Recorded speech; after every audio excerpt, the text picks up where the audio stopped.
Kata Wahabi, gak benar Tuhan itu tidak bertempat.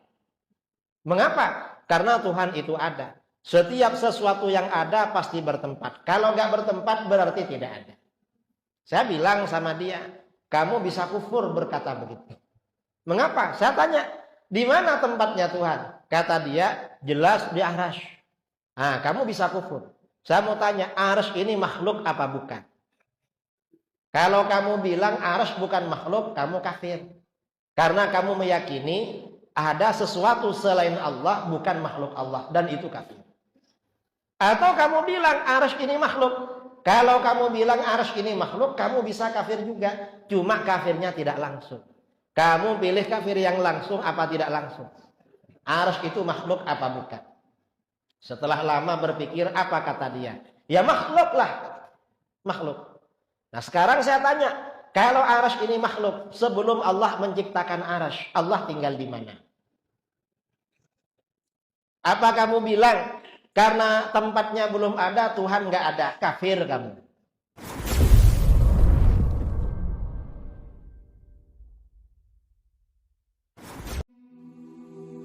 Bismillahirrahmanirrahim. Assalamualaikum warahmatullahi wabarakatuh.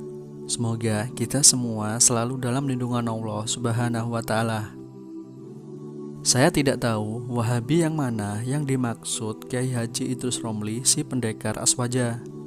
Tapi setahu saya tidak ada ustadz-ustadz Wahabi yang mengatakan Allah Subhanahu wa ta'ala bertempat di atas arsy. Maksudnya bertempat seperti makhluk. Yang saya tahu, yang diyakini ustadz-ustadz Wahabi itu Allah istiwa di atas arsy atau Allah bersemayam di atas arsy, tapi bukan bersemayam dengan definisi duduk, tapi bersemayam dengan definisi meninggi, mengatas atau menetap. Ingat, bukan duduk ya teman-teman. Dan ada kerancuan dalam berpikirnya dai-dai Aswaja, di mana ketika ada ustadz salafi mengatakan Allah di atas arsy dan tidak mentakwilnya, maka dai-dai Aswaja akan mengatakan bahwa Wahabi Mujassimah karena meyakini Allah bertempat, Allah butuh makhluknya, Allah duduk di atas makhluknya, dan lain-lain. Subhanallah. Dan inilah rusaknya cara berpikirnya dai-dai Aswaja, Asy'ari, Maturidi. Mereka sudah Mujassimah di awal, makanya mereka harus mentakwil atau mentafidnya. Jadi begini, ketika ulama-ulama salafi menetapkan Allah di atas arsy sesuai dalil Al-Quran dan Sunnah tanpa mentakwilnya, bukan berarti mereka melazimkan berarti Allah bertempat di atas arsy dan Allah butuh dengan arsy. Bukan begitu cara berpikirnya. Karena tidak semua yang di atas itu pasti bertempat dan butuh yang di bawah. Saya beri contoh analogi sederhananya. Langit itu kan di atas bumi. Pertanyaannya, apakah langit bertempat di bumi? Apakah langit butuh dengan bumi? Jawabannya kan tidak. Langit tidak bertempat di bumi dan tidak butuh di bumi. Padahal langit itu ada di atas bumi. Begitu analogi sederhananya. Jadi tidak semuanya yang di atas berarti bertempat dan butuh dengan yang di bawah. Ini baru makhluk dengan makhluk.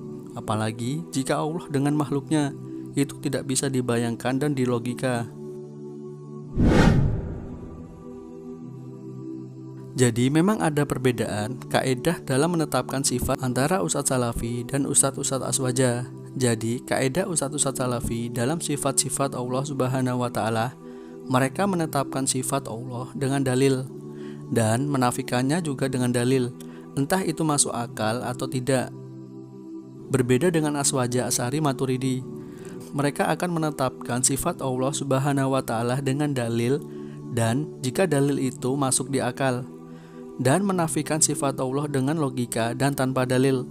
Jadi, kalau menurut mereka tidak masuk akal, maka mereka akan mentakwil atau mentafidnya.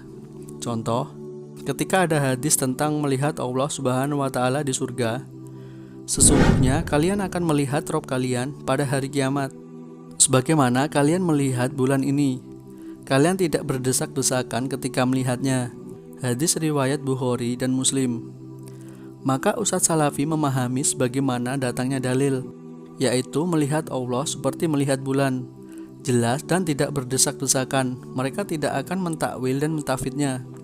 Berbeda kalau Ustadz Aswaja, mereka akan mentakwil atau mentafid dalil tersebut. Karena menurut mereka Tuhan itu tidak diarah, maka Tuhan tidak boleh dilihat di arah, sebagaimana melihat rembulan di arah atas. Jadi bagaimana cara melihatnya? Mereka akan menjawab melihatnya tanpa arah dan tanpa bagaimana. Subhanallah. Dan yang terakhir, ini adalah nasihat untuk saya dan orang-orang yang masih awam tentang sifat-sifat Allah. Tidaklah perlu belajar akidah Asy'ari Maturidi, karena kalian akan pusing dan bahaya kalau kena subhatnya. Kalian cukup ikuti saja fitrah kalian, cukup amalkan yang wajib dan sunnah, dan tinggalkan yang dilarang. Karena pada umumnya, akidah orang awam itu akidah fitrah, akidahnya masih lurus. Contoh, kebanyakan orang awam ketika mendapat kesulitan dan sebagainya, maka mereka akan mengatakan, serahkan pada yang di atas. Dan jika berdoa, maka hati mereka secara fitrah menghadap kepada Rob yang di atas langit. Masya Allah, ini sama seperti akidah-akidah Ustadz-Ustadz Salafi yang meyakini Allah di atas arsy. Inilah akidah yang lurus teman-teman, dan inilah akidah fitrah manusia yang masih lurus. Wallahu a'lam bishawab. Wassalamualaikum warahmatullahi wabarakatuh.